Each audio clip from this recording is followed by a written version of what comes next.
নমস্কার, আমি ঈশানী। আজকে শোনাবো আমাদের পশ্চিমবঙ্গে অবস্থিত প্রায় ৩০০ বছরের পুরানো এক বিখ্যাত কৃষ্ণ মন্দিরের গল্প। এখানে যাবেন কিভাবে, মন্দির খোলার সময় কি আছে, পুজো কিভাবে দেবেন, সমস্ত ডিটেলস জানাবো আজকের ভিডিওতে। তাই সম্পূর্ণ ভিডিওটা দেখবেন, আর চ্যানেলটা ভালো লাগলে অবশ্যই সাবস্ক্রাইব করবেন। এখানে যাওয়ার জন্য শিয়ালদা থেকে গেদে লোকালে করে চলে আসতে হবে আড়ংঘাটা। শিয়ালদা থেকে মোট 25টা স্টেশন পর রয়েছে আড়ংঘাটা স্টেশন। স্টেশন থেকে বেরিয়ে হেঁটে 10 মিনিট আর টোটোতে 10 টাকা লাগবে এই মন্দির পৌঁছাতে। আপনারা চাইলে হেঁটেও চলে যেতে পারেন, কিন্তু প্রথমবার এলে টোটো করে যাওয়াই ভালো। আমরা চলে এলাম মন্দিরের একদম সামনে।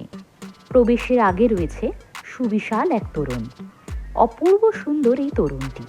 তোরণের দুপাশে রয়েছে দুটি সিংহ, জয় ও বিজয়।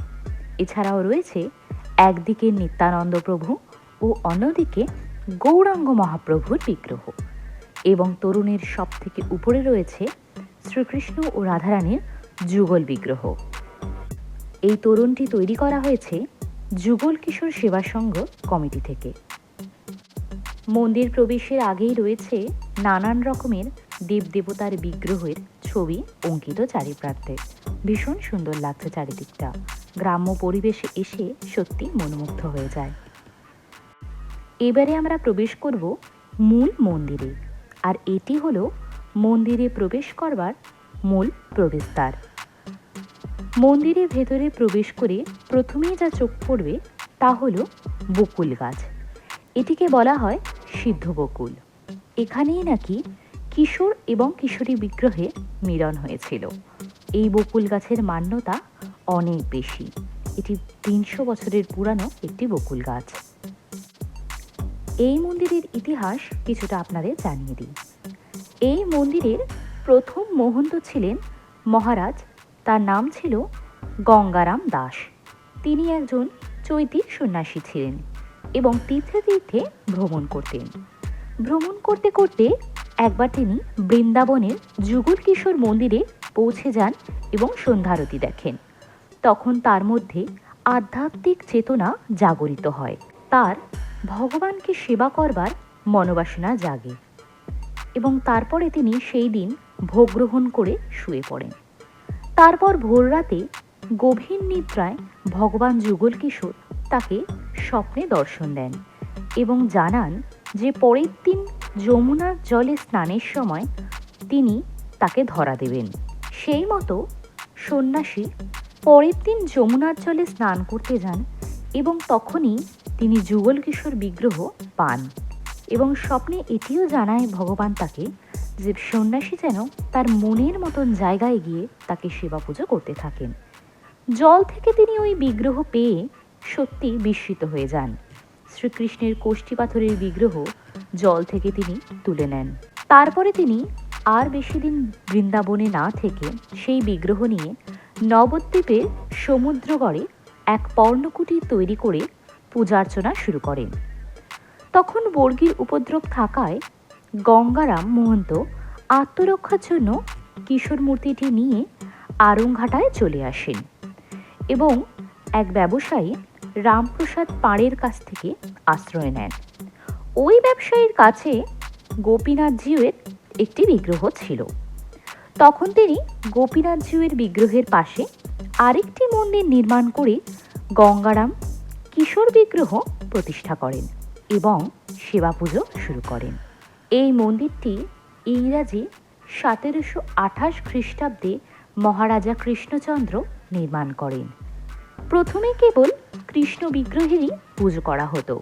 তারপরে কৃষ্ণনগরের মহারাজ কৃষ্ণনগরের রাজবাড়ির ভূগর্ভ থেকে একটি রাধিকা মূর্তি পান, এবং আড়ংঘাটায় উক্ত কিশোর বিগ্রহের বাম দিকে স্থাপন করার জন্য গঙ্গারামকে সমর্পণ করেন, এবং উভয় বিগ্রহ যুগল কিশোর নামে পূজিত হতে থাকে।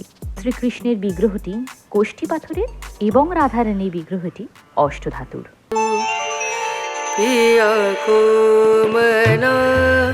मानत नाही रे पिया को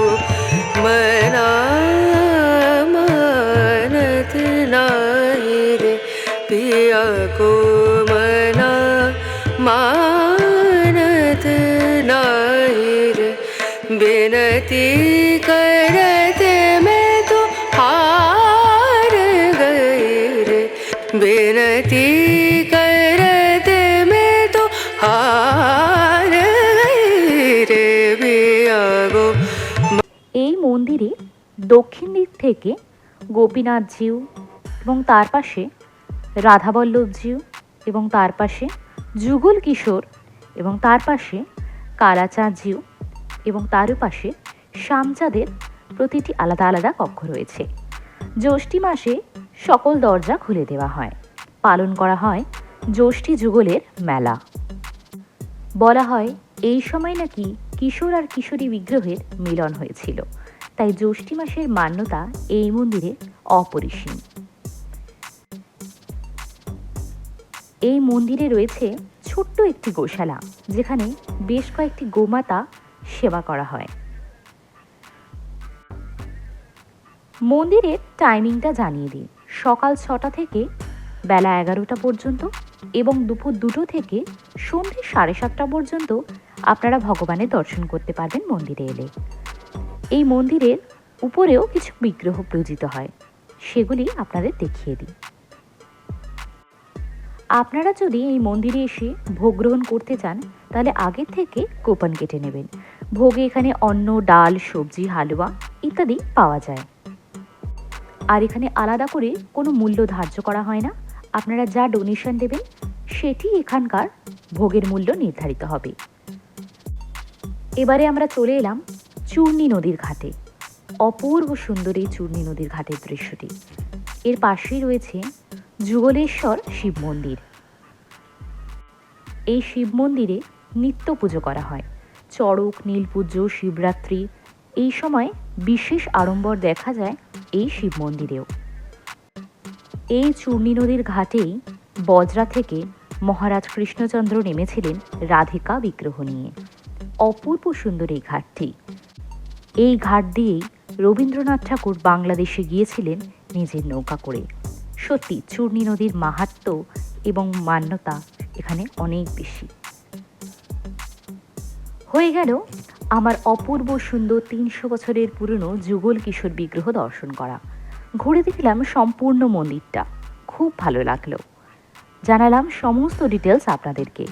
আপনারাও পারলে ঘুরে যাবেন এই মন্দির থেকে, ভীষণ ভালো লাগবে। আজকে এতটুকুই, দেখা হবে অন্য কোনো ভিডিওতে। Till then, bye by.